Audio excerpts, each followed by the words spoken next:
Blog Talk Radio. Om Shabbat Shalom, Holy Way of the Most High. Om Shabbat Shalom, I sense your presence. Om Shabbat Shalom, Holy Way of the Most High. Om Shabbat Shalom, I sense your presence. And I am the light within your soul. In the essence of truth and right, love makes the circle whole. And here we stand in line, waiting for some sacred sign. But to find the balance is the purpose of this time. To restore the balance of the universal mind. And in the presence of my Lord of light and love, everything I see aspiring to be free. And when I call to thee, and come on bended knee, surrender to the all-pervading light and love. Reflections of the one surrounding me with love. And I sense your presence. I sense your presence. I sense your presence. I sense your presence.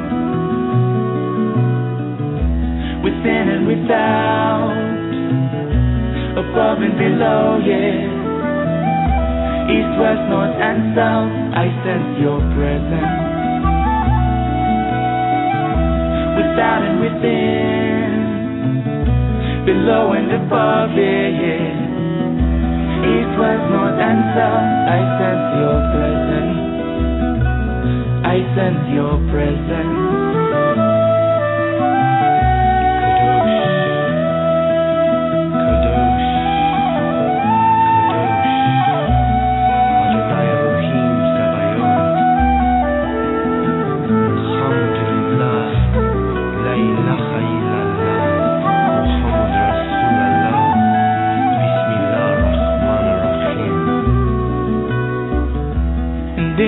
Presence of my Lord of light and love, everything I find in tune with the divine. And here we stand in line, waiting for some sacred sign. But to find the balance is the purpose of this time. To restore the balance of the universal mind. And I am the light within your soul. In the essence of truth and right, love makes the circle whole.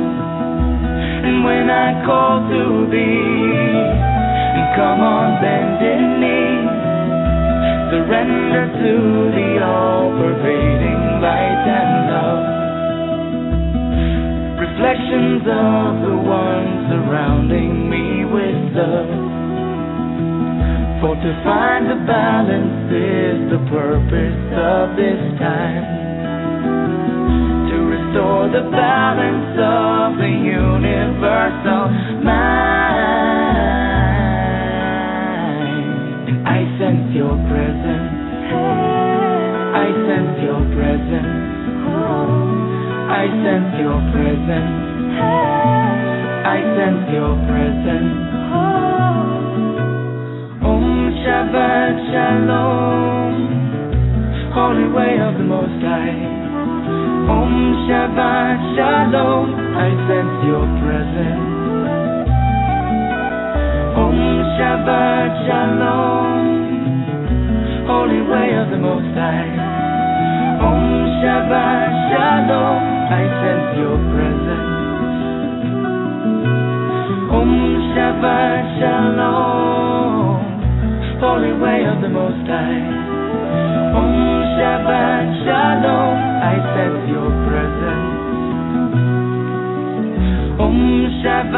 Shalom, holy angel of the Most High. Om Shabbat Shalom, I sense your presence. I sense your presence. Thank you for joining me tonight on Activating Compassion in the Midnight Hour. My name is Jessie Ann Nichols George, and I am your hostess. The music you were listening to at the beginning of the show there is I Sense Your Presence. It's by Shimshai, a wonderful group that I met in the Sedona, Arizona area a few years back, and they're traveling around the world following their passion and sharing their music and the love and the light with the world now. I just want to say welcome, whether you're joining us for the first time or whether you're returning and you've listened to previous shows that I've done here on Activating Compassion in the Midnight Hour. What we do here on this show is I look at the different ways that compassion exists in our lives, how to remove our blocks, resistances, frustrations, and more. Some weeks I am discussing different aspects of how compassion is in our life and how it affects our life and the different areas of compassion. Some weeks I'm doing more exercises and practical implementations. Particularly this year, I oftentimes have guests on the show so that you can learn about their work and how other things are complementing and working with compassion. And then I also highlight different musical artists along the way. Just a couple of weeks ago, I had Peter Cater on the show, 8-time Grammy nominee. Also, another Grammy nominee in the Best New Age Artist category was Stephen Halpern. He was on earlier this year. I've also had Jill Matson and Claire Hedin on. So lots of great artists coming along the way and that have been on. If you've missed those shows, go back, catch them in the archives. Also, that's kind of the flow of our show here. So it's got a variety of different things, and every now and then I offer a little bit of coaching or something like that, or you can catch me on one of the other host shows joining in and doing some coaching and readings and things as well. Now, in my own work, what I do is I focus on helping people find and use compassion in their everyday lives. I've created the Genesis Clearing Statement, which some of you may have experienced on previous shows, and actually one of our other hosts, Kevin Baird, did a great show with me where we used the Genesis Clearing Statement and really got into explaining it. That was about a year ago. It was, I believe, September of last year, so you can go back and check that out in our archives if you'd like to find out more about that. I've also authored 2 books titled Activating Compassion and Activating Compassion in the Workbook, soon to be releasing my next set of books, which is based on relationships. And in addition, I've created the Compassion Tour, which is a multi-state nationwide tour, including workshops, retreats, seminars, book signings, and fundraising events. And those pieces are coming together a little at a time. I'm gradually working some things in for 2014, and I currently have an event set up where I'm going to be speaking in Colorado at the Matriarch Gathering. And if you'd like to find out more about that, you can go to thematriarchgathering.com. There's still a few tickets left. They sell out pretty quickly, though, so if you're interested in that, check that out. There are actually a day or two or a couple of things there that men can also participate in, so it's not just exclusively women on that event. And that's going to be absolutely wonderful. It's the first weekend of October 4th through 6th on that. Now, just a reminder, if you enjoy the show this evening, make certain that you tell your friends, family, significant others, share it with those social media contacts out there. Let them know, because you just never know who is in need of hearing the message that we have on here tonight. And I find that a lot of times I'll put something out and somebody will respond back and it'll be like, hey, this was the perfect thing I needed to hear today. So go ahead and share it. And they can just use the same link, by the way, to get into our live, that they use to get in the live show. They use that same link to listen to it in the archives, and they can do that at their convenience. There's a couple of places they can find the archive shows. One of them is on my website at Jessie Ann Nichols George 1, that's the number 1.com. And there's a Main Street Universe tab there. Just find my name on there. All of my archive shows are on there. You can also go to facebook.com/activatingcompassion/notes, and all the archive shows are there as well. Now, before we get started on everything, I'd like to, as those of you who have listened before, delve into the 72 Names of God, Technology for the Soul by Yehuda Berg. Absolutely love his work. And what I like to do is I like to kind of do a random opening, because I always feel like those random messages are the ones that just really, kind of come to us. They're kind of divinely inspired. I guess that should be inspired instead. And what it does is it just kind of shows the synchronicity, how synchronicity works, which is part of our topic tonight, divine synchronicity. So let's take a look and see what the messages Yehuda has tonight. Okay, and what I've got opened up to tonight is, I think this is going to be perfect for our guest. Enough is never enough. And the note that goes with this is, we compromise in life. We settle for less. We sell out as soon as we experience some enjoyment, and we wind up selling ourselves short. This name is about seizing the whole enchilada. And then he goes on with his insight on this, and it says, two realities exist, darkness or light. We can be in one or the other, but we tend to loiter in the gray areas. When we do achieve a little light in our lives, we tend to excuse the little bit of darkness that we're still indulging. But we came here to have it all. The goal is to banish all darkness and bask in absolute light. Sure, we'd like to believe that we are big thinkers, but in truth, we think small. It doesn't matter if there are billions of dollars in our bank accounts, or if we're running a Fortune 500 company, or running an entire country for that matter. Thinking big means to seek it all: permanent happiness, spiritual greatness, eternal joy, our true soulmate, immortality, and peace on earth forevermore, and to let go of everything else that prevents us from reaching that promised land. $50 billion pales in comparison to never-ending fulfillment and a joy-filled eternal existence. If we don't genuinely believe that these are attainable goals and our destiny, then we can't ever tell anyone that we know how to think big, because the ego, the dark side of human nature, just duped us into thinking small. Everything is possible. When we believe it, we will see it. I find this very interesting to read this, because our guest tonight brings that very phrase up in her books. Mm-hmm. And then the meditation that Yehuda offers with this is, your eyes and heart remain focused on the end goal at all times. You awaken the persistence and passion to never, and that means never, ever settle for less. Now, the name of God, the common name or the common phrase here is, enough is never enough. The way this is pronounced is Daled Nun Yud. Okay, that's Daled Nun Yud. And this information is actually going to be on my webpage, my Main Street Universe page on my website. So you can always go back and read it during the week, and that will give you some great refreshment, if you want to go back and freshen up on the message for the week. And it will be there where you can go in and check it out for yourself.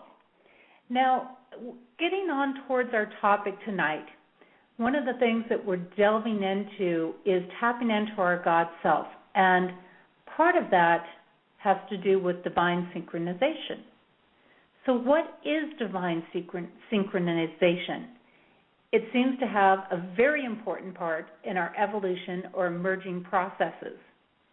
This appears to be a point where the soul recognizes its divinity and accepts it as part of itself.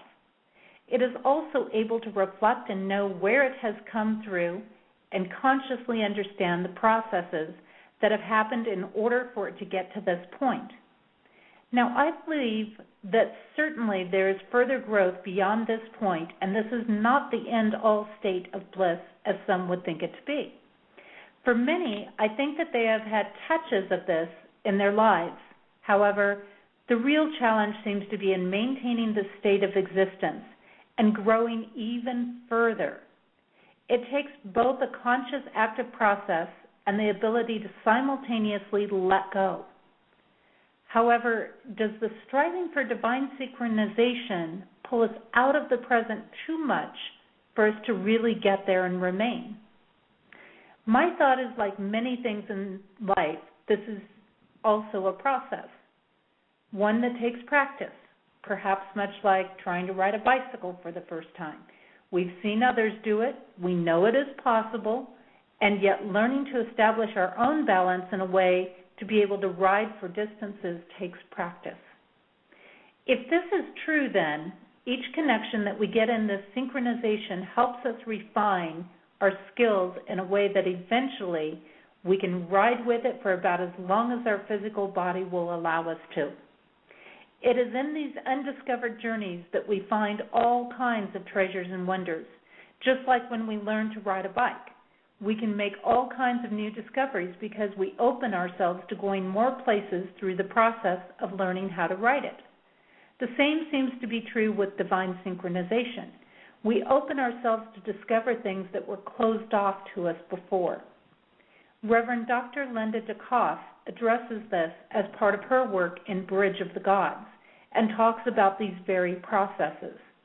She provides an example that is like a balloon, saying that divine synchronization is like a balloon that has been expanded and can then soar. I like the concept that this synchronicity is part of how our soul soars. What are your experiences with divine synchronization? How has it opened your eyes, heart, senses, soul to connecting on a spiritual level? Do you have things that have helped you maintain the synchronization with divinity? What value is there in having divine synchronization? This week, our guest focuses on a component of compassion that is related to the aspect in my books of creating a new world. This reminds us that we have the choice to create the kind of world that we want. It reminds us that we are the creator of our life and have the ability to help others create a life that they love. Our guest tonight helps people to connect with the divine source within them and to create divine synchronicity. I'm going to take a short break, and when we return, I will have Reverend Dr. Linda Coff. She will be sharing her work with us in how to connect with Christ consciousness and the divine source within us. And the song that I have for you during our break is called Wells Cathedral. It's by Claire Hedin. If you missed the show that I did with Claire, you can actually catch it in the archives. It was the last show of 2012. And you can also check out more of her work at www.clarehedin.com. That is CLAREHEDIN.com. We'll be back shortly.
Welcome back. You are listening to Activating Compassion in the Midnight Hour, and my name is Jessie Ann Nichols George. I am your hostess this evening. You were just listening to Wells Cathedral by Claire Hedin, and if you'd like to find out more about her music, you can do so on her website at www.clairehedin.com, and that is CLAREHEDIN.com. And I'd like to bring on my guest tonight, Reverend Dr. Linda de Coff, noted founder of New Thought Institute of New York and New Thought International Incorporated, an association of global centers for world peace and enlightenment. She is also the celebrated author of Divine Prosperity, Secrets to the Kingdom, Living the Miracle Consciousness, Songs of Eternity, Contemplations, Meditations, and Treatments on the Word of God, and Bridge of the Gods. Dr. Linda has been honored at the United Nations and spoke on universal spirituality, advanced consciousness themes all over the world. And we are going to be looking tonight at her work with Bridge with the Gods and how to elevate into the higher God Self and Christ consciousness. You can learn more about her work at www.revdrlindadecoff.com, and that's RevDrlindaDecoff.com, as well as www.revdrlindadecoff.authorexpress.com. And you can find both of those at the bottom of the show description, so you should be able to link right into her site from that. And I'm going to go ahead and get her mic opened up here tonight. And Dr. Linda, it's wonderful to have you here tonight on Activating Compassion in the Midnight Hour.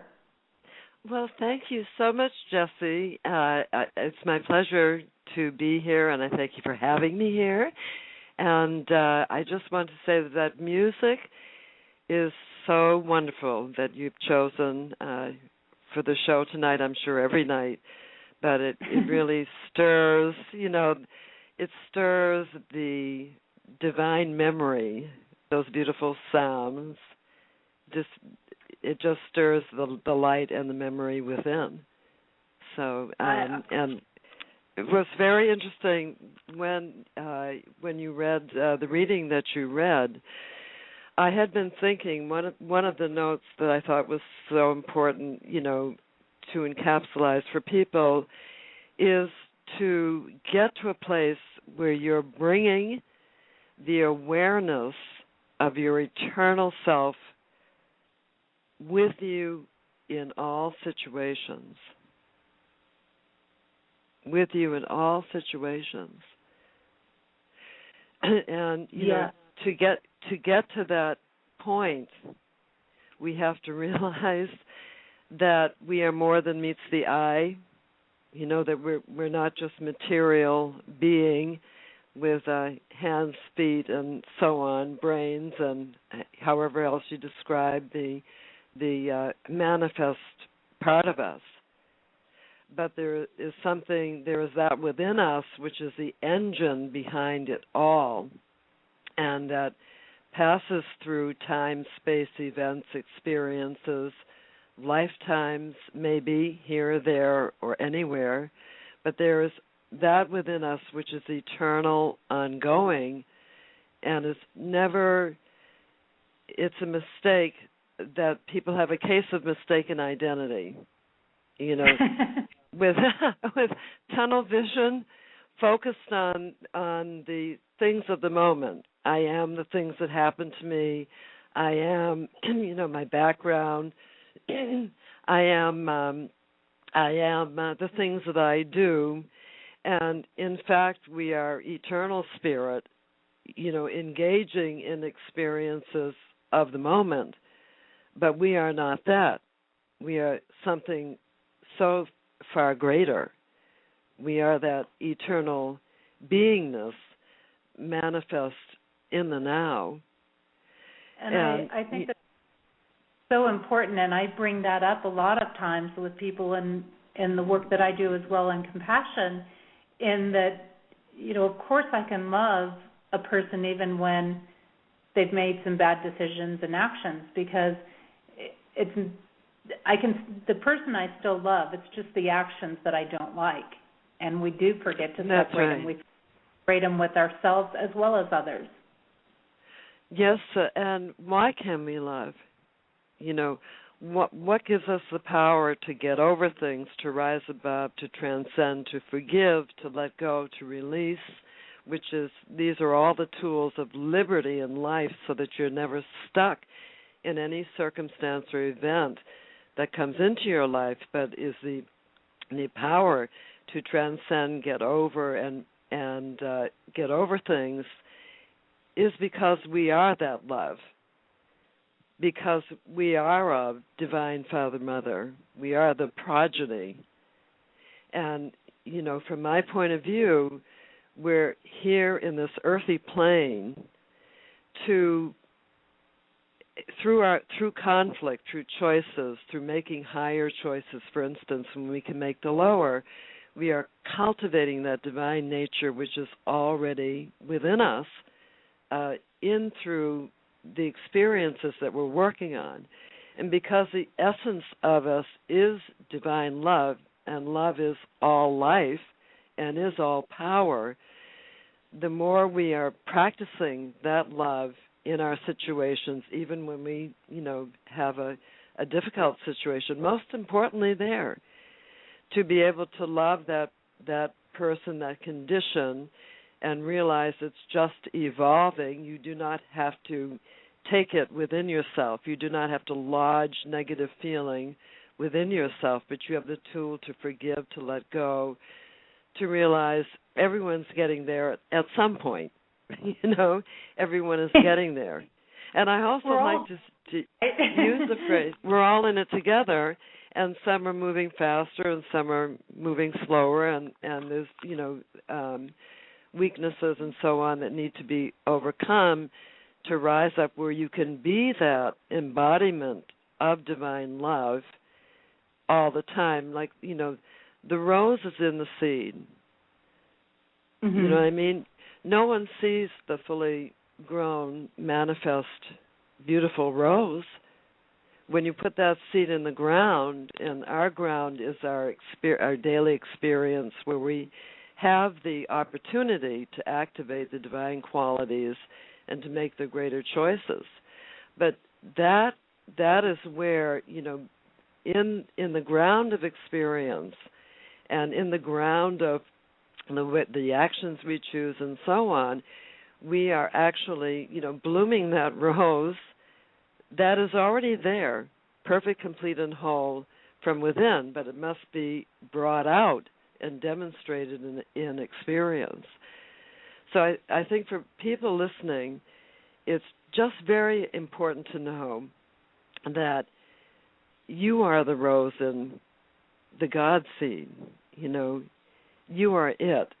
And through cultivating yourself emotionally, mentally, physically, spiritually, by tuning up to the divine patterns that operate this entire universe in perfection, that's when you step into that, synchronous existence, because you have raised yourself to a level.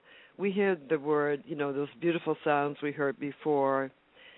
We hear Om, the One, the sound of the One.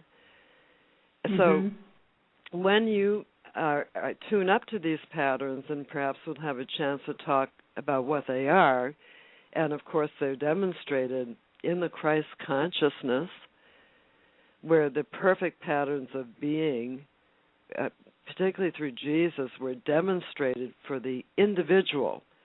And if you follow this pattern, your world, your life, on all planes, materially, spiritually, everywhere, unfolds perfectly, because you have linked in, to that rhythm that is really the blissful rhythm of the universe.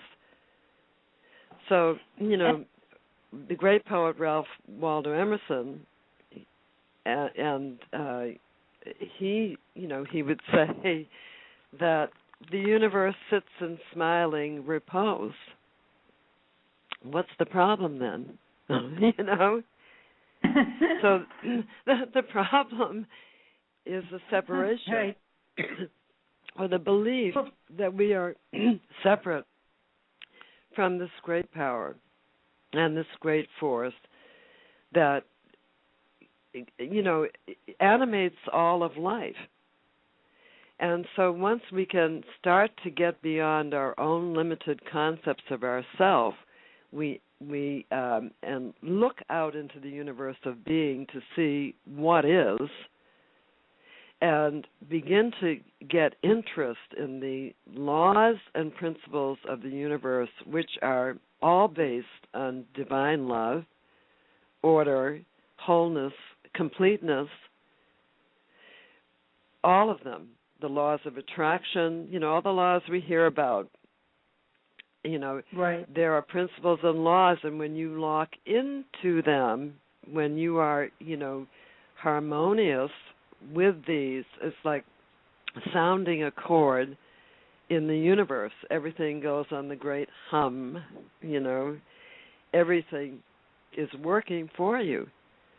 And yet, when you are in separation, or think you're never separate. You're never separate from one iota of this universe, but we can think that we are. So, they said there's only one problem, a feeling of separation. Right. And there's only one solution, unifying, consciously reunifying. So when you look at these divine patterns, and for instance, with body, the temple, our physical temple of God, our car on earth here, our transport, body is the microcosm and the macrocosm. So you think about the orderliness of the planets. The sun comes up every day. There's a rhythm. There's a magnetic field set. Everything works together to create the wonderful experience that we have. The sun comes up. The moon comes up. There's order in this universe. The body is like that. It's like a symphony. And, it is the perfect ideas for body are perfect function, perfect circulation, a perfect workingness of all things as the light of God flows through it.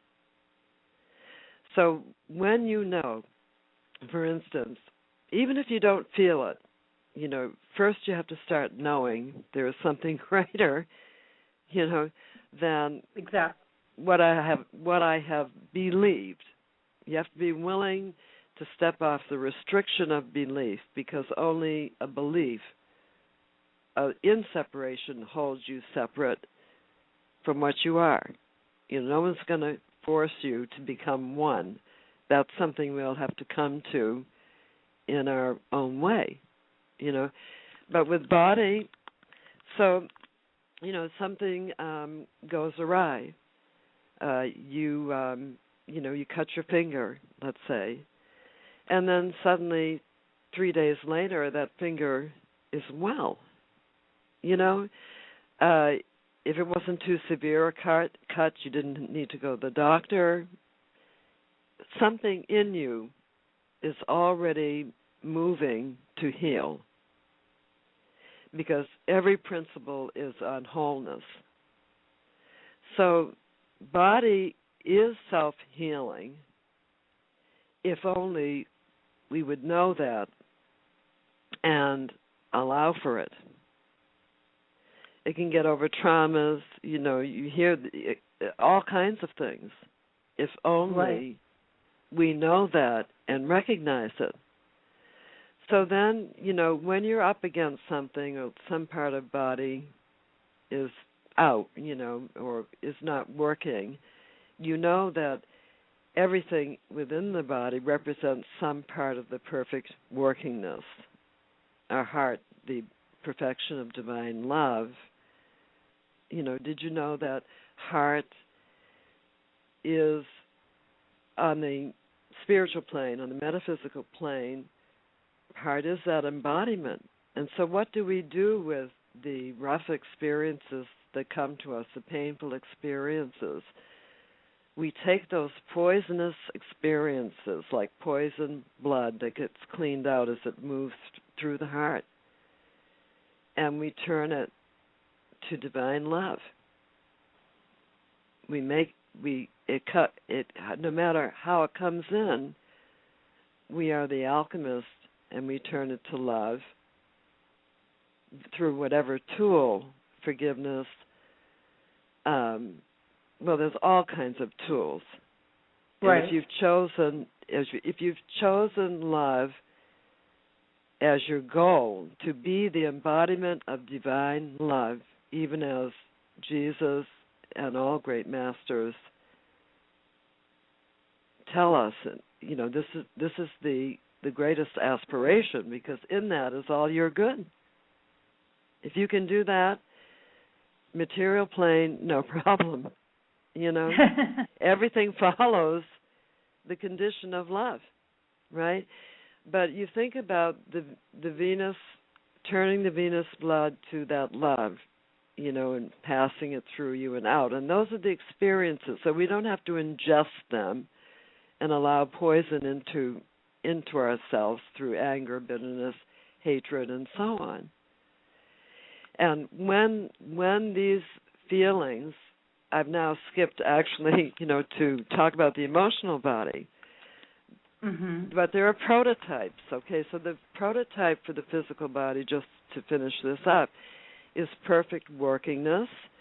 There is no thing called age, disease, disorder. That's totally man-created. The body could sustain itself forever if the spiritual being utilizing the body wasn't running rack and ruin all over it with negative thoughts and everything else, right? So it is up to us to recognize that this potential for perfection still exists, no matter how far awry or sick or however far awry you've gone. If something is out, one of my favorite statements is, my body is one with the body of God. Yeah. My heart is one with the heart of God. My mind is one with the infinite knower of the universe. So that if something goes wrong, I link myself up, and I know that what the divine pattern is for myself, that there should be, if people who have arthritis, let's say, they don't have flexibility, well, that's not a God idea. The God idea for arms, the legs, is mobility, flexibility, expression, and so on. So when you're stuck, let's say, physically, something happens and you can't move your arm, let's say. So the thing to do, other than doing reasonable right action on the outside, to visit your doctor, whatever, but much more important is to immediately give thanks that your arm is perfect, you have the mobility, your agility. You put the divine prototype right out there. And I love gratitude. It's the greatest form of prayer, because it's not, please, God, It's not separating yourself. It's an acknowledgement that you are one with this power and force which is present for you. And you are engaging this force, in this case, for a physical healing. But must understand that when we put prototypes in front of the mind, it's a mirror. And that engages the subconscious to act on our behalf. So say if things are out of order, the first thing you should ask to yourself is, well, what is the divine idea for arm? What is it anyway? In this way you're actually stimulating within yourself that idea of perfection that is in there, and just like, gives a pattern out there, for arm to make adjustments to what you are giving thanks for. Mm-hmm. Do you understand what I'm saying? So Absolutely. we want to keep these prototypes because there's so much in us that says, well, death is an inevitable and aging and all of this stuff, not living. From the moment you're born, still, you're getting all of this, buy your insurance, do this, do that, instead of teaching you how to live and be. Right. And to be free. Mm-hmm. You're learning entirely other things. So, but I promise that whoever is listening, if they have a physical condition, if you will begin to think about what would your condition look like healed, and start to give thanks that is coming forth. You don't have to worry how, because everything works according to your word and your expectation. But, think about those divine patterns. And we saw it, in Jesus, after all this torture and everything, there he is again. You know what I mean? So there is that within us, which is the eternal, right? Right. And so all the things that we have placed in ourselves don't need to be there. And you want to cultivate that livingness, and for emotions, what is the ultimate state that we know? It is love God and love your fellow man, love ye one another even as I have loved you. And love is the power of life.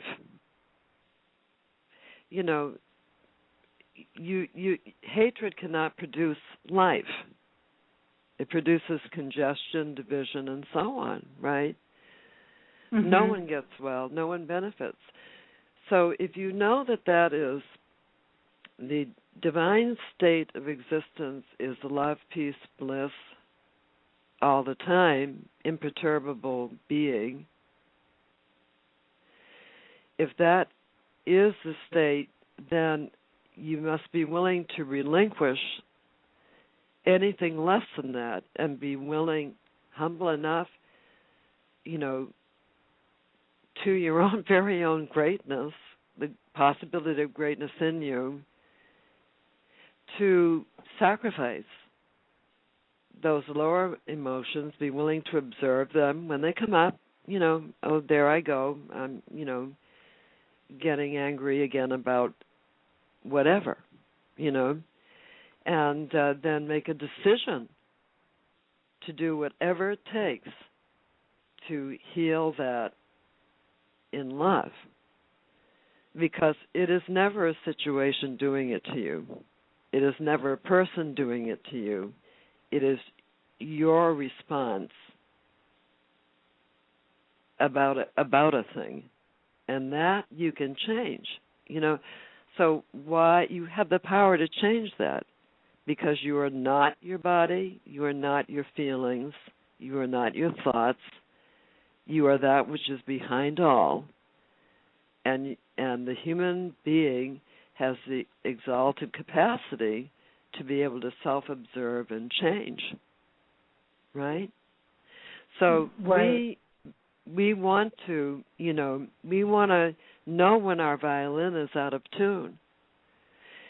If we want the greater, and why wouldn't anybody want the greater, that this synchronous existence brings all good to you, so much joy, so many gifts and abilities open up naturally, not by force, not by willing, but just by stepping in tune with the highest and best in you, which is reflective of the universe.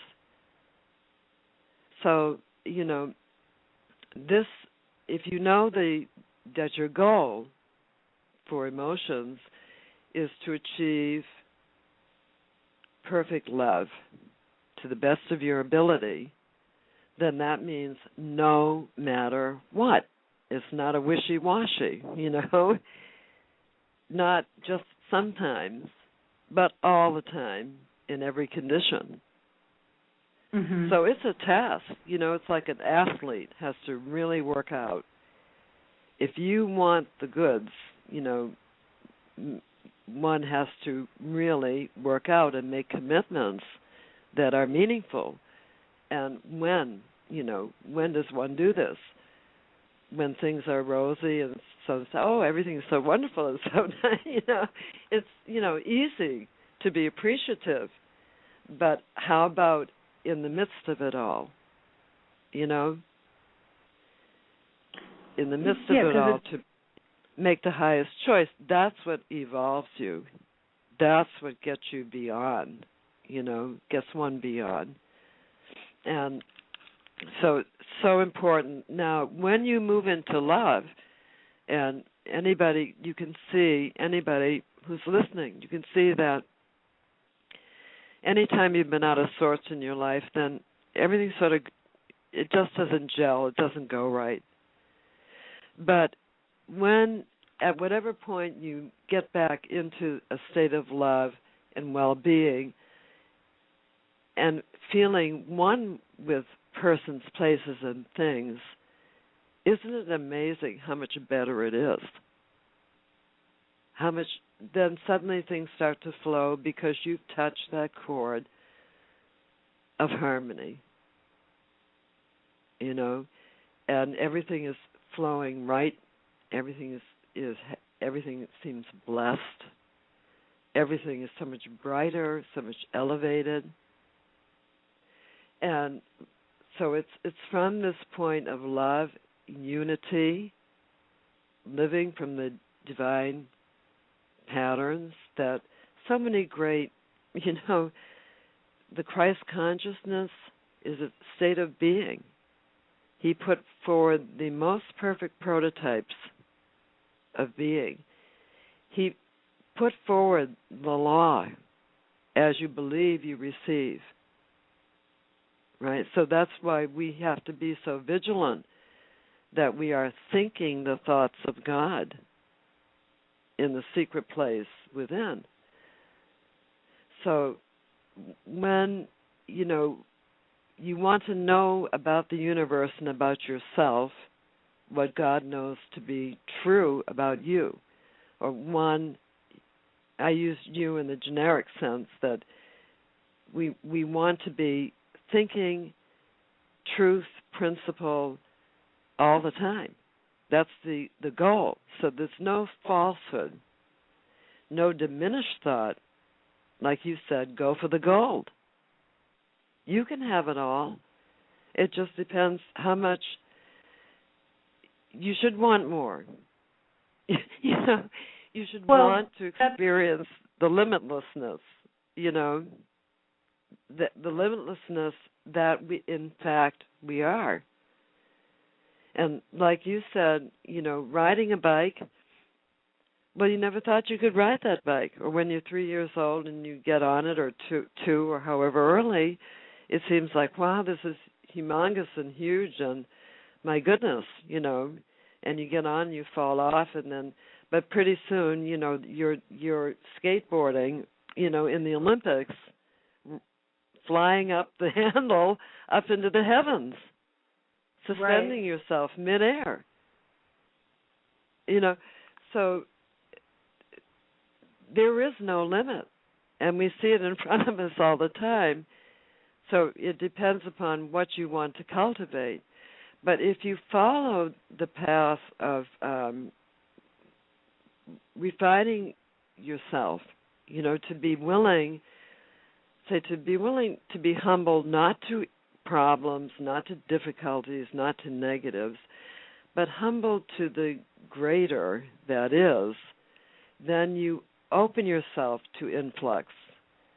Like when you say God or whatever you use, infinite mind, or, help me overcome X situation, and your desire is to overcome and to be given a tool, you will receive.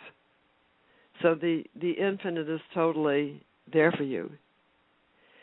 If there's a limitation, that one of the things that Bridge of the Gods deals with is chronic conditions, how to overcome chronic conditions. There's all kinds of tools in there and wonderful meditations. And those are those things that just keep repeating and repeating and repeating, like a broken record, in different clothes and so on.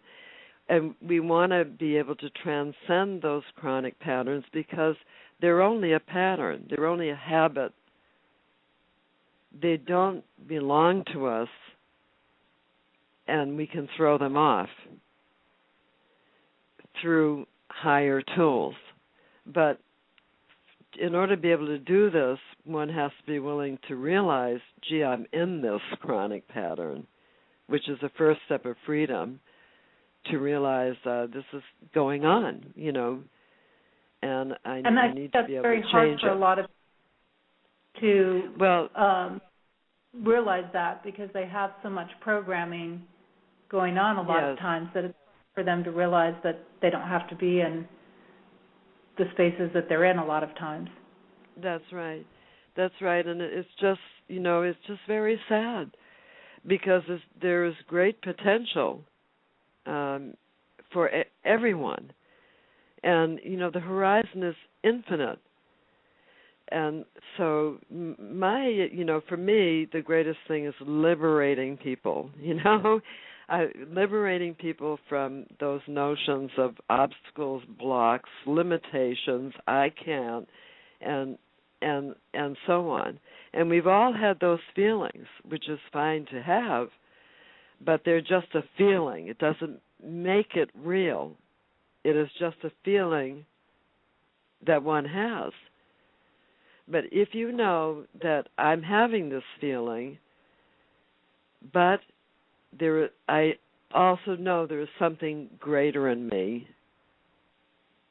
that can, when you think you can't, but I know there is something greater in me that can, then you're on the way out of the issue. You're already on the way out of overcoming. So you need the desire to get past whatever the negative pattern is.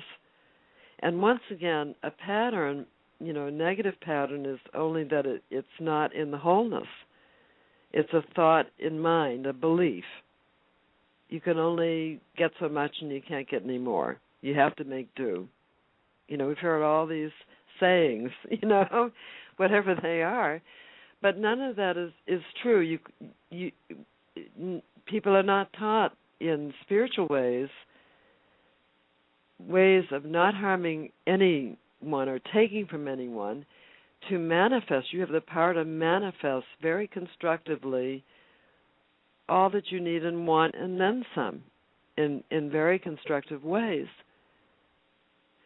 So, my book goes into, all my books really deal with all of this, because I think that the main thing for me is the liberation, from the bondage, to realize how wonderful it can be, and there is a way, and the door is always open. And you don't have to have been on the mountain for, thousands of years to avail yourself. I would say God is very near and dear, and I believe in walking the talk. So, there are, and practical application, in all things, small and large in your life. We should be applying the principles. And it's in my book. It's set out, but the whole thing, when you get to, I know in the article that you wrote, Jesse, you talked about the synchronizing, not being all, and you're absolutely right, because it's only the beginning of the glory. So, but there are definitely ways to consciously tune yourself up when one has fallen out of sorts. There are ways to step back in, and into the rhythm and into the harmony, and and to get past those beliefs. And any belief that contains a restriction, like it's a truth, like you can't do this or you can't do that, or any belief that contains any restriction is not of truth. It's just something that was taught at the time the child came in, or the particular environment, religion or culture. There's tremendous influence upon the innocent that comes in. But, as much as we dive into it, then we've got to dive out, and that's called individualizing. Becoming who you are. And, I thought that people often think, gee, well, if I go spiritual, I get into the oneness, I'm going to lose who I am. Well, and I think people, too, about, how does that whole concept of independence work with unification? They worry about the fact, first of all, you've got a lot of people who aren't comfortable being on their own or stepping away from the crowd or that programming. But that really is where you connect, is when you're able to step away and stand in the truth of what is versus what you're being told or programmed to believe. And then I feel that, that's where you actually can create and find that merging with God, God's self in there. Well, exactly. And it can be a confusing term for sometimes people, because they're saying, well, doesn't the Bible say we should, go out there and be there for other people, and we should join, and we should do this, and we should do that, and and so I think there's definitely some confusion that stirs, and there's some hesitancy about being independent, and being independent is not always about being alone. I mean, actually, you have... No, it is not, and there's much more independence. A nice word to think of is interdependence. That this is an interdependent universe. Not, everything is connected. So what I say and do affects everybody, everything, every atom of being, to some degree, right? So we are connected to all things, whether we believe it or not. It's true. But there are no duplicates in the universe. There are no duplicate thumbprints. There are no duplicate eye prints. Everybody is a unique individualization ray of God, the divine.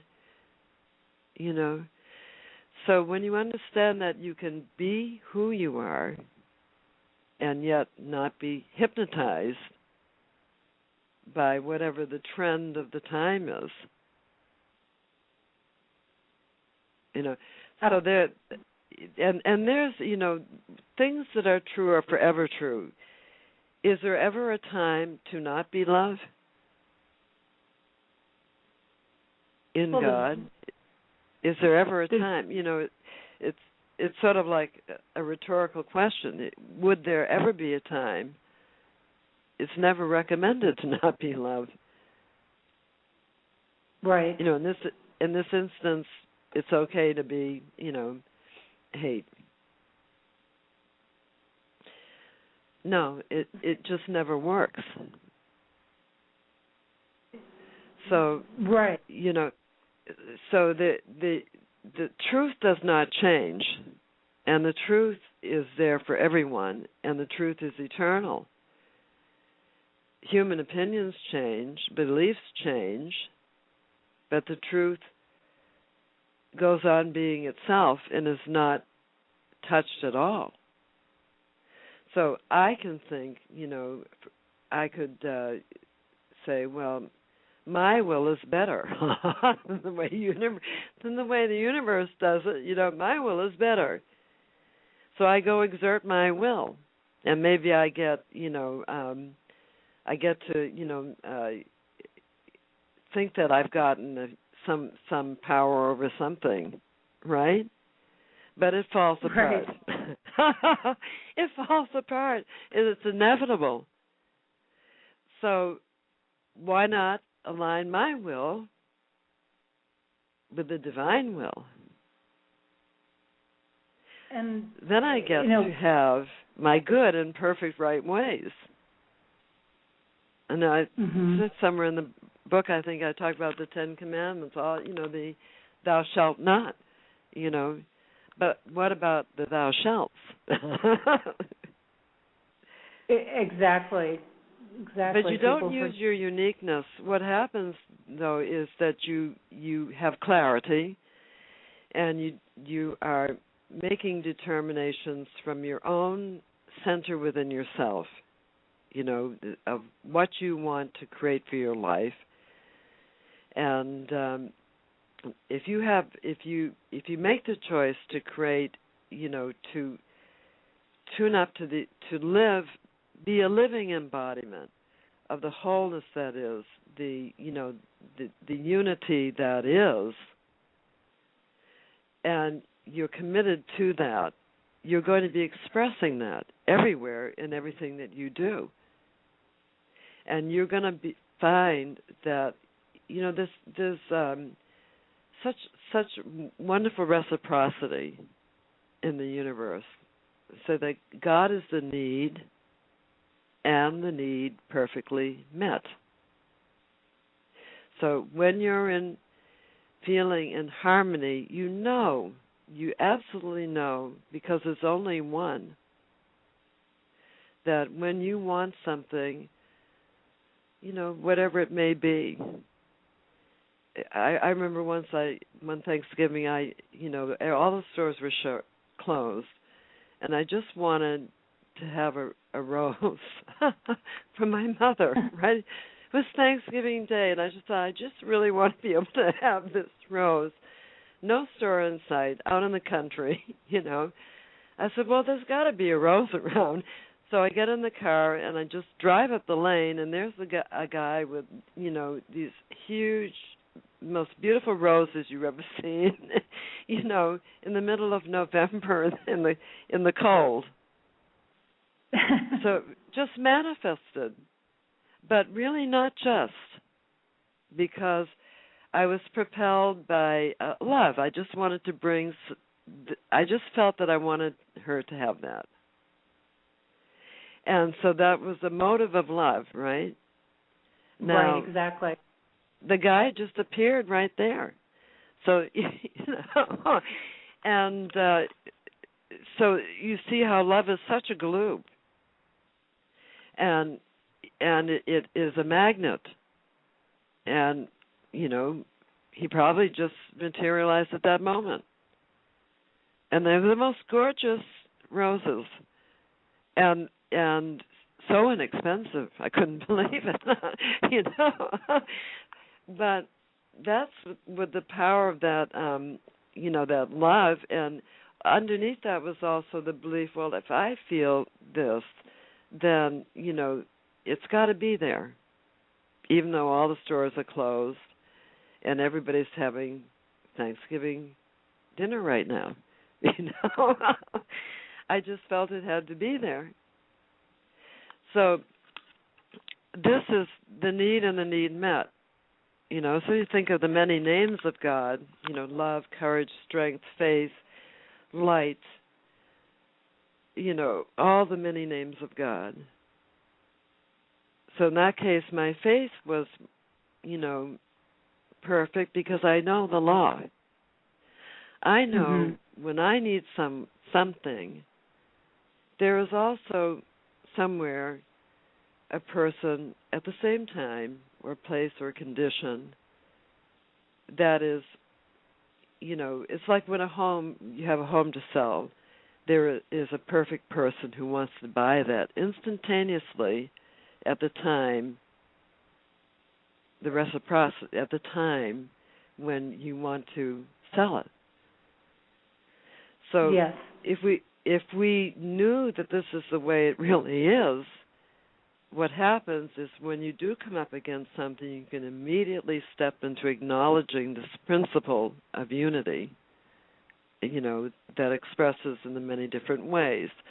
And people can relate needing a parking space. There's a law of circulation.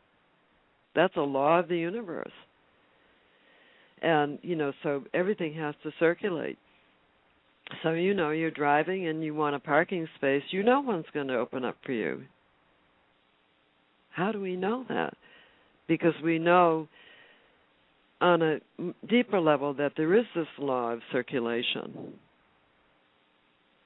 There is the law of the need and need met. There is the law of attraction. Like attracts like. Meaning exactly. Like the internal thought, and it's all based on principles of wholeness. So if you think of this universe as a great system of wholeness and love, no matter what you see, you have to know that love is the engine of life. So if you know that, no matter what happens, what takes place, you know that you will be able to address it because the tools are already inherent in the universe and in the fact that you're one, and all you have to do is plug in. You're sitting in the dark. Well, let's say you have a low-lit lamp, right? You put a bulb in there, but the bulb is really low-lit. Well, just put a higher wattage bulb in. And suppose you're sitting in the dark, but you just haven't plugged it in. You haven't plugged the plug in. So you have to consciously plug in, is what I'm saying, to what is. And start to think in terms of the wholeness, the peace, the beauty that surrounds, and don't be distracted by all the stuff and the issues and the problems. Everything has come to be overcome by the greatness of the light, the God light, the divine self. And through, knowing this, you will find your answer to whatever it is, either an existent principle. So I always encourage people, get to know the laws and principles of the universe, get to know what they are, so that you can plug in. Want to know more about what is, rather than, one's opinion from their small life experience. How we sort of put ourselves in a box and can say, well, that's it. This defines me. This is what I am. But is it really? Because truth is not the potential, divine potential, the potential to bring out the rose and the seed, the divine you, the I am eternal of you, the light within, is not a special case thing. Anybody who wants to can receive, and God doesn't care about your resume. Right. Yeah. So anybody, no matter where you are at any point, it's like you can start where you're at. And the book my books help a lot, to be able to start with things you're addressing right now, issues where you can apply practical ways to alchemize your situation, to transform it to be the wholeness, peace, light, and love that it was always meant to be. So, hopefully my intention to write these books was to give ways that are really practical. The books are very mystical, but they are very practical. So that there's always an exercise or there's always a meditation where after reading something you can really incorporate it, very, very specifically to whatever issue you may be confronting at any time.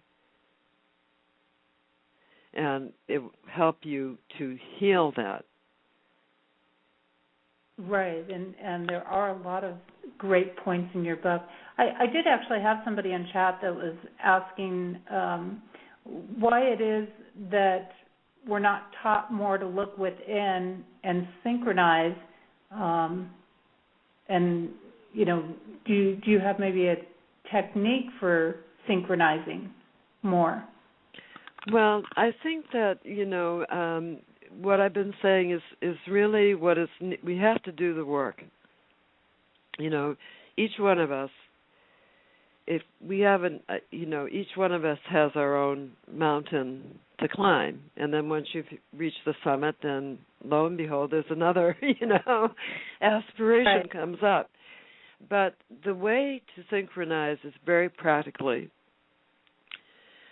what I said, align consciously. This takes conscious effort because, you may be fuming, and yet you've made a commitment that you choose to be divine love.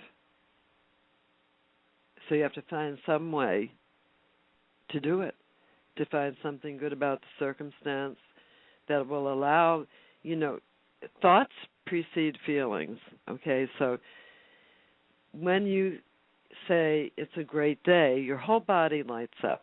It says, yes, it is. Right? Right. So feelings just don't come over us like a great mystery, and they're not something that we can't control or that we can't change or alter.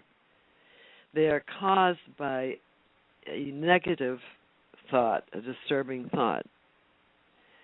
And so you want to set objectives for yourself. In answer to this question, set objectives, set the big objectives, get the whole pie, decide that you want to, become that infinite love that you can be, and then you have to walk the talk. It means giving up the lesser for the greater, right? It means being willing to self-observe and to notice when we've gotten off key, and maybe we couldn't fix it, in the moment that it happened, but you can always fix it in hindsight and make a promise next time this comes up, I'm going to, do something new that is in alignment with the divine self, right? That's in alignment with the highest and best in you, which would be that divine self, the I am of you, which is perfect love. Now, if you're struggling with body, people manifest, different areas, too, where they have difficulties. When we think of body, we think of physical body and body. We also call it the conditions outside us in, the body of conditions, because mind produces the conditions. So if you're having physical problems, then you want to dwell, like I said, on the divine patterns of the universe. What is the perfect idea for any part of body that you're thinking about? Dwell in those ideas, because if you just engage in I got a problem, you're making more of it. But the instant you step out to look at those patterns of wholeness, completeness, perfect function, perfect order, or you think of yourself if you were healed, what would that look like? What would that look like? So really what it is, through your issue, you are cultivating your own self, and then simply to begin to give thanks that you are that. If you go to sleep and your back is hurting, just give thanks. My back is perfect when I get up, and automatically something is going to work while you're resting. The law itself is engaged in causing healing to go on, and you are helping God or the law and the great powers that are to help you through your gratitude in advance of the situation, in advance of it. So, there are perfect healing, and we all know that. And I'm not saying don't go to doctors, because, who amongst us has reached such a level?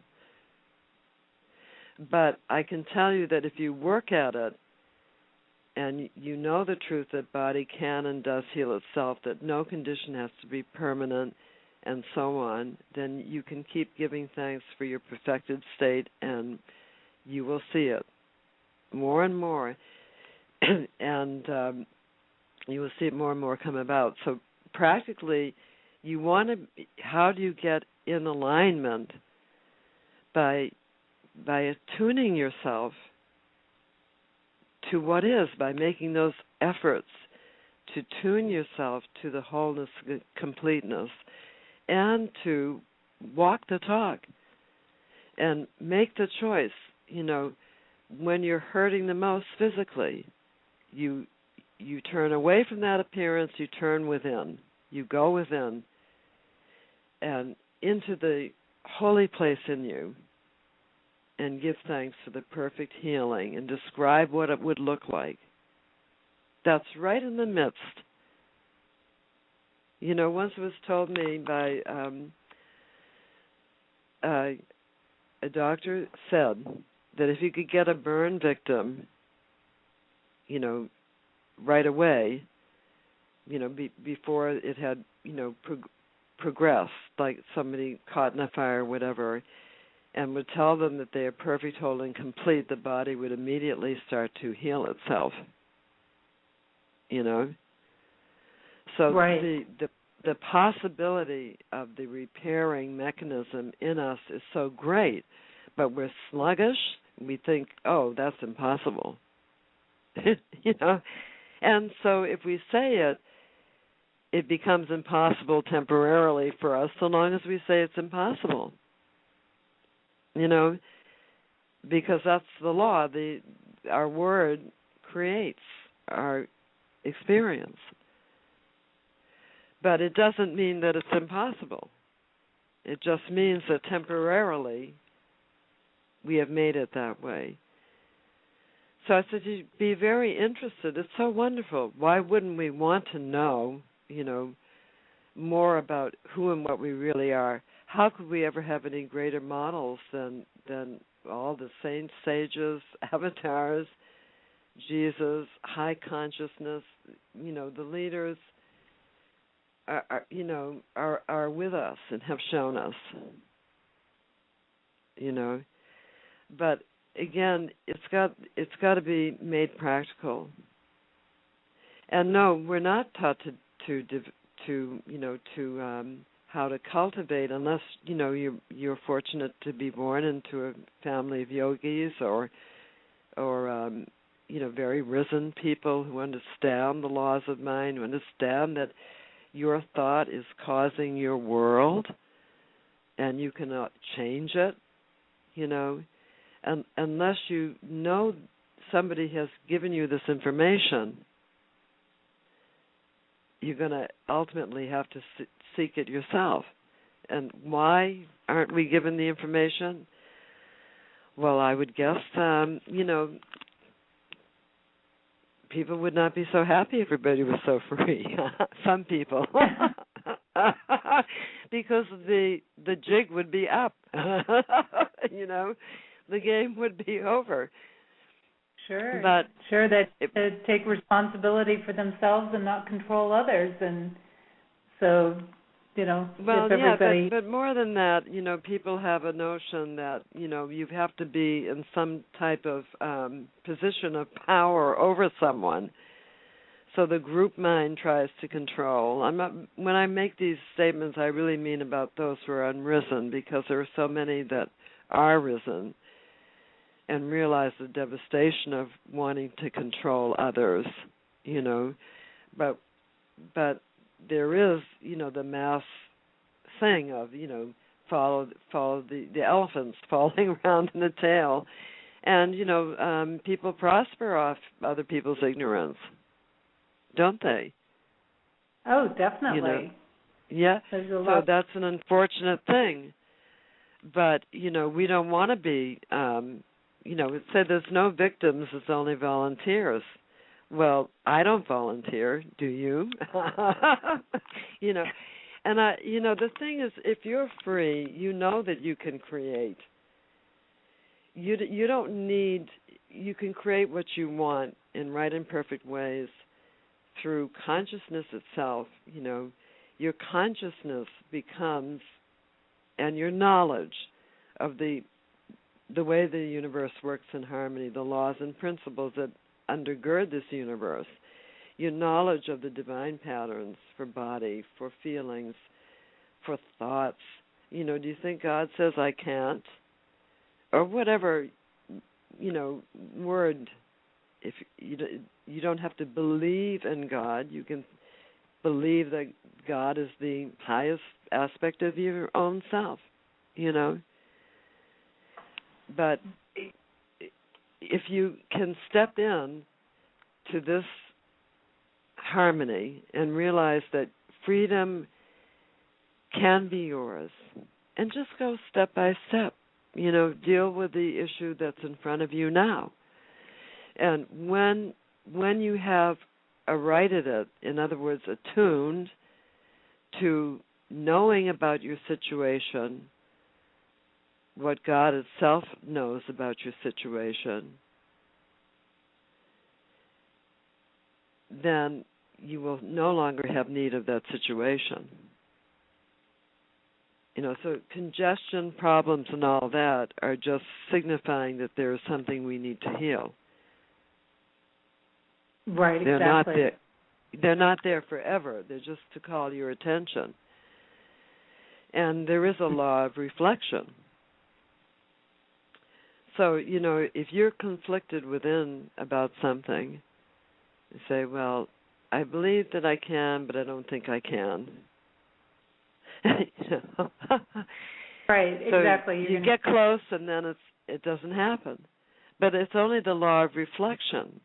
It's not some force working against you, because it's just a law demonstrating to you, oh, gee, I have conflicting thoughts. So let me step into God's idea for me here, I say that if it isn't true for God or the great allness or whatever your name for the entirety of being is, it isn't true for you. So truth is not just true for some people, and not true for others. In other words, everyone can prosper perfectly, understanding how prosperity thoughts work. The universe knows itself to be, and so that's the key, that everyone can. And, nobody, nothing in the universe stands against you. Everything says yes to you. Yeah. And we'll find ways and means. The ways and means are created just by the law of mind. And I might add heart, because feeling is your motivation. So the more love, the more, enthusiasm, the more life force there is in your feeling, life, the more power. It gives velocity to your demonstration. So I wanted that rose. I really wanted that for some reason. And there it was. And it was very quick. Very quick, because there's nothing in me saying, no stores are open today. There's not going to be anybody out there, Right, exactly. Nothing in me said that, right? So I got my demonstration. So faith is acceleration. Unity is also acceleration. And I would say the unity to realize everything works together for your good. If you would let and know that, and you are never alone. Well, and you've got some meditations that you were going to do, or a meditation or a couple of meditations that you were going to do with us tonight. And I wanted to give you the chance to go ahead and delve into that and give our listeners the opportunity to experience that. Right. Well, yes. I have my other book is that just came out is Songs of Eternity, Contemplations, Treatments, and Meditations on the Word of God. And really, I called it Songs of Eternity because songs are like psalms. And these are they're the words of the soul are very musical.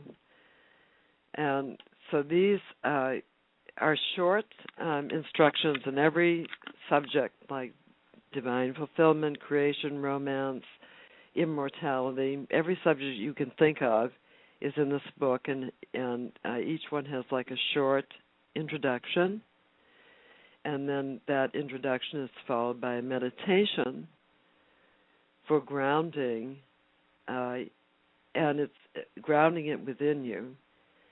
And it's in the I am form, because I am is the purity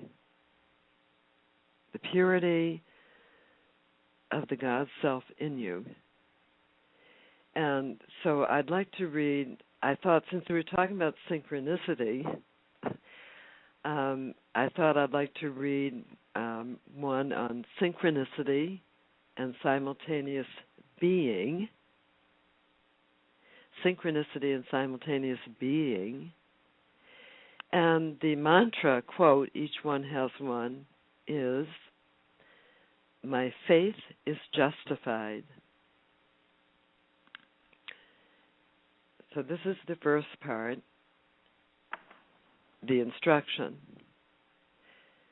Beloved, in God, all is immediate, for all is one. There is never any need to wait for any good thing, nor is there any truth to separation, distance, or time anywhere. Through your unity with the divine and all of life, you may practice synchronistic existence, where your thought of any good thing becomes the thing, even as you think of it. Harmony and unity is your gateway to lofty and blissful existence. Be in harmony with the universe, as the infinite is within itself. Trust to the divine promise that when you love, indeed you are one with all that is. As you think, you manifest. God manifests the entire universe with one pure, all-inclusive thought. And now here's the meditation, which the way the book is set up. you can speak or say to yourself and get quiet within so that it can sink down into the roots of your being. Meditation, synchronicity, and simultaneous being. I am that I am, and right now I declare I am one with the wide universe of divine circulation. I live in ultimate harmony and profound connection with all that is. I move in concert with the great tapestry of being, and I touch my own at every point. Invisible patterns and subtle strands of unified being align me near and far. There is no space nor time between me and my own. I rejoice that when I speak, worlds of good spontaneously appear. Yes, I am one.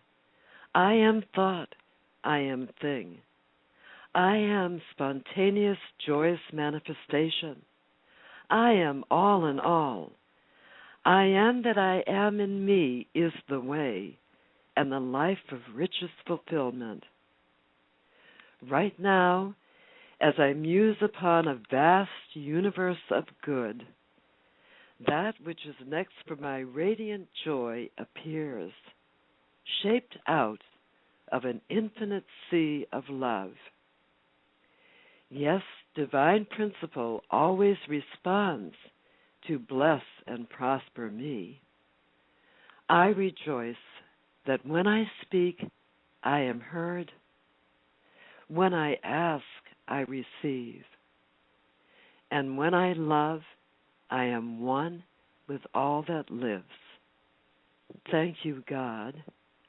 I am bliss, and so it is.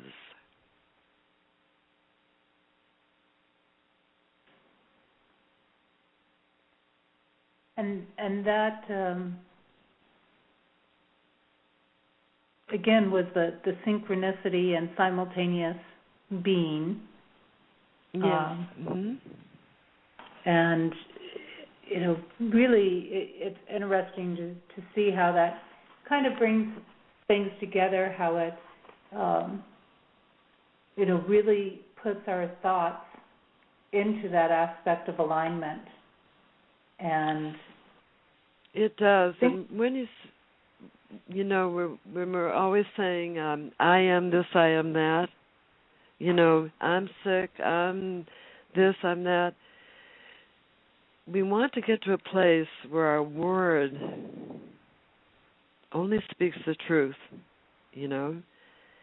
And so when you make strong statements like this to yourself, and things will be stimulated within, when you read these meditations to yourself or speak them out loud to yourself, it sinks in, and it does, as you say, it brings everything, whatever is out of alignment will come into alignment because you have stated that you are aligned. So you see, you've already moved very, very far by making these strong statements. And, so there's a number of things in here that have to do with synchronicity, serendipity, miracle consciousness. Did you have another one? Did you have another one that you do? I could. Let me see. We probably have time for one more. All right. Let's see if I can find the... Do you want it to be on synchronicity? Sure. Okay. Let me see. Or if there's another one. Okay. Here's synchronicity, miracle of the sixth sense. I'll read that one also.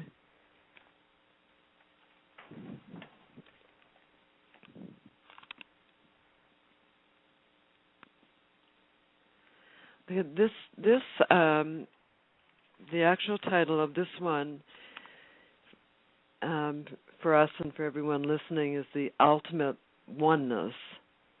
And then the subtitle is Synchronicity, Miracle of the Sixth Sense. And here's the instruction. Beloved, realize you are one with the great whole of infinite life. And even beyond the greatest good you can conceive, all of heaven's glowing majesty belongs to you.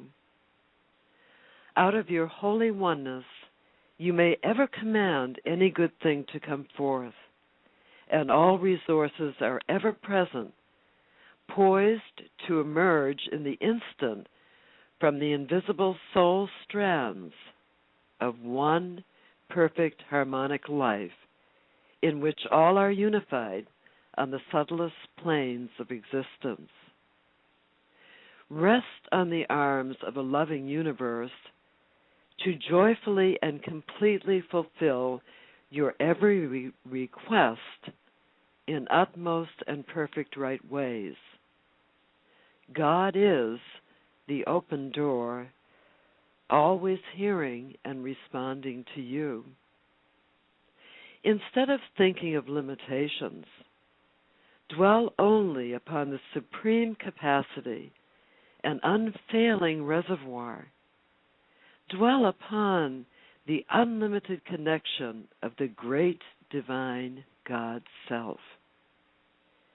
Let go any concern as you breathe in the elixir of infinite grace, inspiration, faith, and promise, allowing the divine influx to fill your soul, fulfilling you now in ways of limitless ease, peace, harmony, and lavish means beyond compare. Let God's remarkable timing, ways, and means bless you now. You are synchronized now with the highest band of divine existence. All timing is perfect. Demonstrations are utterly awesome. There is only one, and so it is. Om. Amen. And now, here is the meditation for the ultimate oneness. I am that I am. And right now I declare, I know that whenever I may need of any good thing, all I need do is recognize the perfection of it all. And by linking up to the one perfect one, for sure, my good is already done. I rejoice as absolute, spontaneous, complete, and whole. My good now springs forth to bless me, to increase me, its riches to unfold. Before me now is the great and the all. I am so happy, I am so free. Neither doubts nor fears come nigh me. I know who I am, and my absolute clarity and unity establishes me in great and most profound demonstrations of God's perfect love and supply right now. I rejoice as God's love fills my soul, and so it is. And again, both of those were from Dr. Linda's Songs of Eternity book, which is based on these types of meditations and these understandings of how to connect, how to bring in things and deal and release things that we're struggling with, and bring in the things that are truths, universal truths, soul truths, real truths of the divine. And as she mentioned earlier in the show, this is an important aspect to separate, not just what we perceive as truth that we've been told, but what is actually true, and the real truth is that which is not restricted to culture, race, person, age, or anything else. It is a truth, simple as that, in there. And Dr. Linda, I know we're kind of winding down here in our show, and I would like to give you a minute here to just kind of share anything that you might have coming up, or again, share your website, how people can contact you. Oh, yes. People should know that my books can be found on Amazon.com, and two websites that are a very good help are the www.revdrlindadecoff.com, revdrlindadecoff.com. On that site, you will find a lot of information on Songs of Eternity and my other books, but also I have two programs running, and there's no cost to these, but they're a series of lessons which would be very, very helpful. There's two special series I'm running this year, and the posts are on that site. And one is on Divine Prosperity, Secrets to the Kingdom, and it's 12 steps of raising consciousness so that you're always thinking in terms of the abundance that is. And I might say that prosperity is not only money, it's, fulfillment in relationships, and, it's the whole thing of abundant life. But there are certain stages of consciousness, so the program takes you up the ladder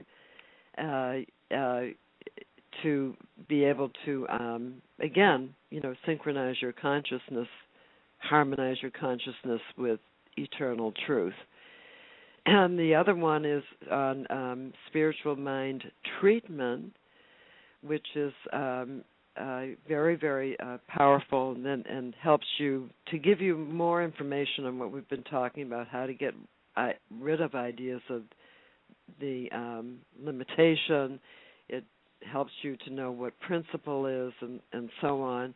And it's very, very practical, easy to read, and really, really, really, really helpful. So I recommend people to visit that site, and I also post my activities there and what I'll be doing. And I will have some series coming up on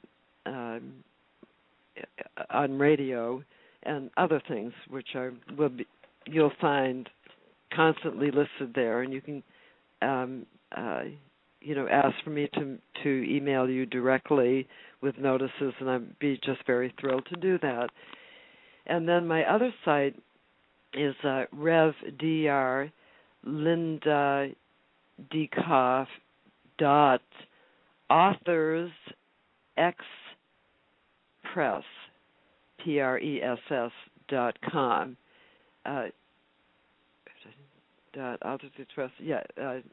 revdrlindadecoff.authorexpress.com, right. And that one is very more devoted exclusively to Bridge of the Gods, giving you the 12-chapter breakdowns and overview of the book, and some of the reviews and so on. So you can pick up a lot of information on that site too, and I would highly recommend the two of them, revdrlindadecoff.authorexpress.com and revdrlindadecoff.com. And also even I will try to get even our show tonight up on my site as well, so you can hear it on Jesse's site and on my site. And there are other radio shows you can hear there too, where you might get some information that you'd be interested to have. And so I just want to say that the way is there. The way is there, and go for it. Go for it. Go for the gold. Go for all of it, because that's go what for all of it, and do not settle for less. Absolutely, do not take hamburger when you can have the steak. If if that's your idea of good, but don't take tin when you can have gold.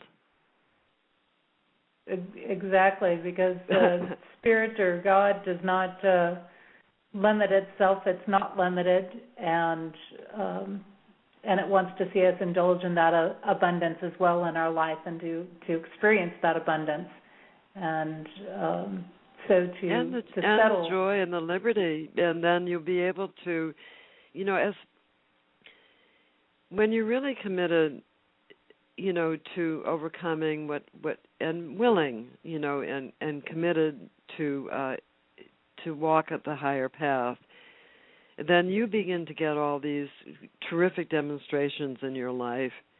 You can then pass it on to go and empower and help somebody else get free from the bondage.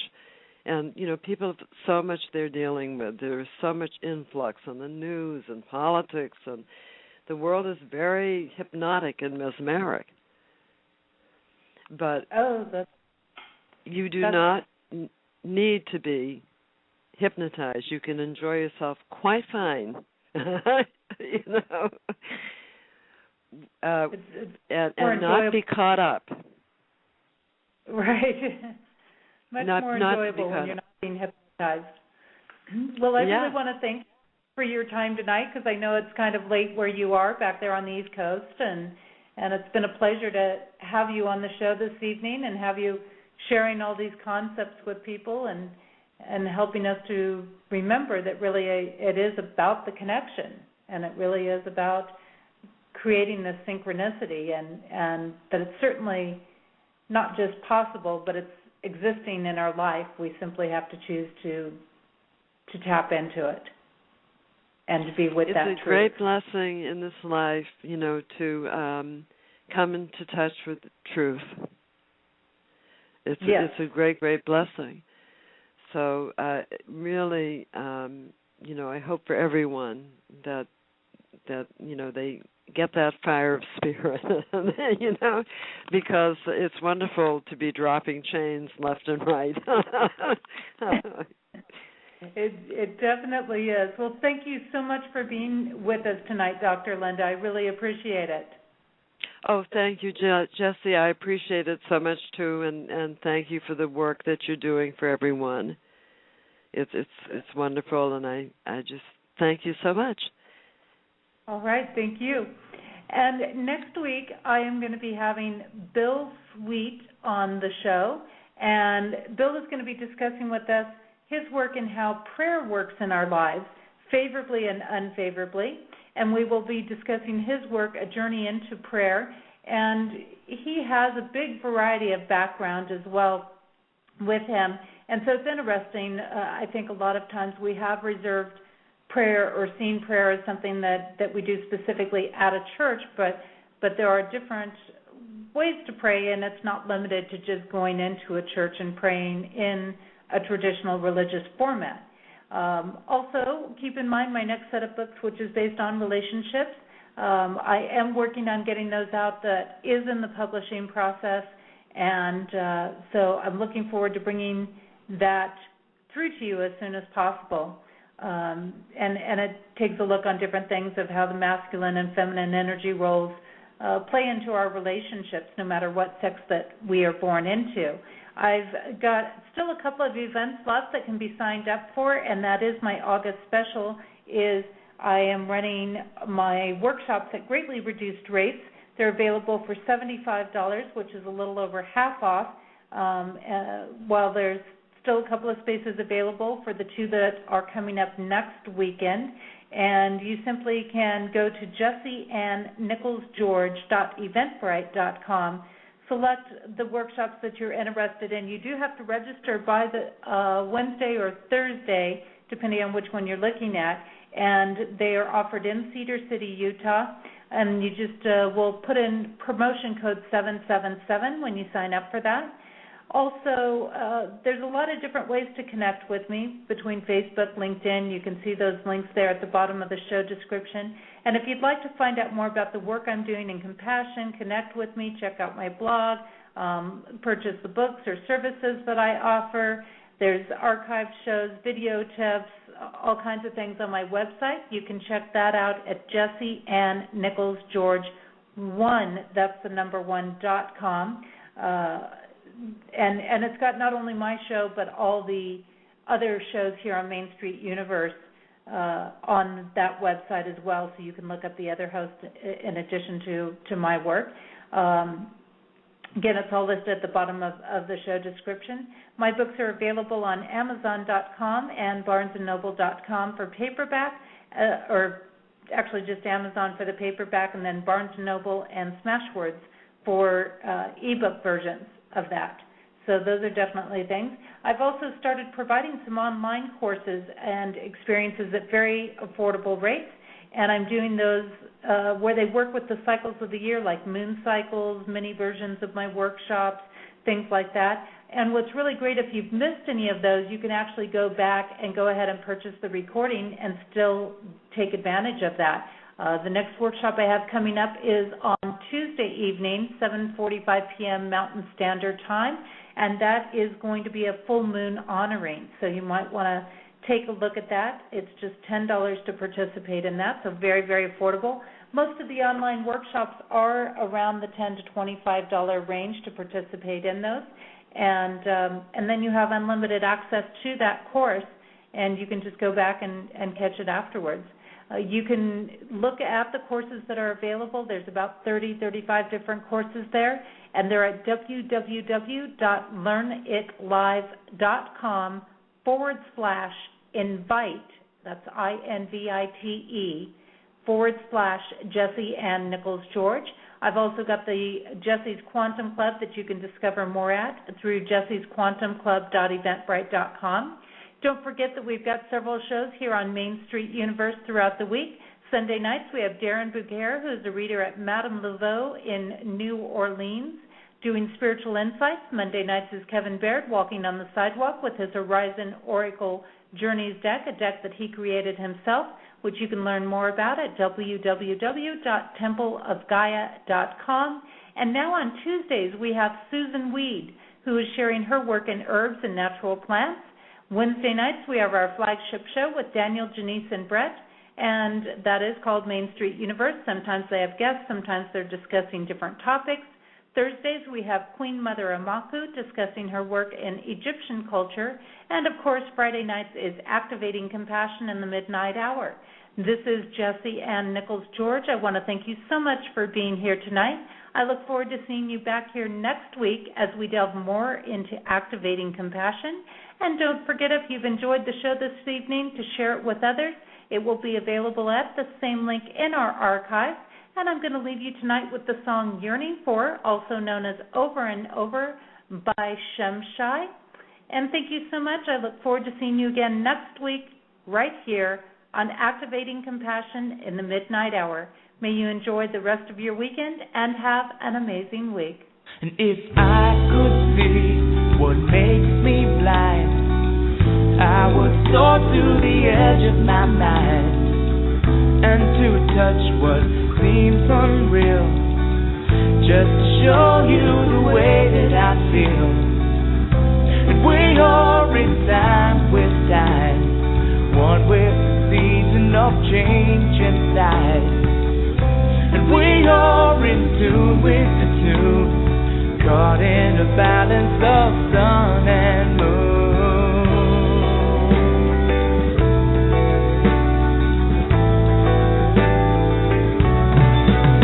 Oh, deep inside, the light within, shining to show you it's here to begin. When all I have is all I need, I will soar to the edge of eternity, and we see it eye to eye, one within love to be for the divine. And we're walking hand in hand, caught in the balance of God and man.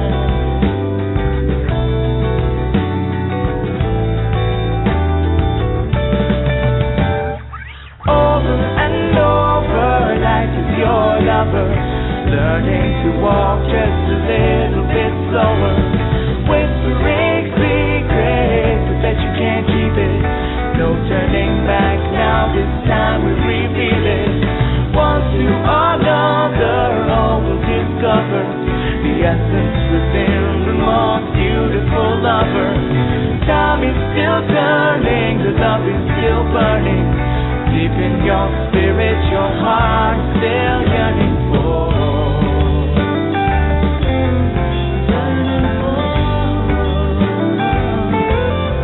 Yearning for.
Within love before the divine, and we're walking hand in hand, caught in the balance of God and man, and we are in time with time, one with the season of change inside, and we are in tune with the tune of life in the circle and love in bloom.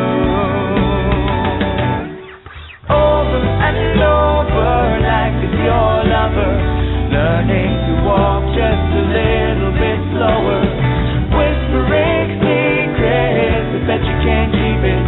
No turning back now, this time we reveal it. One to another, all will discover the essence within the most beautiful lover. Time is still turning, the love is still burning.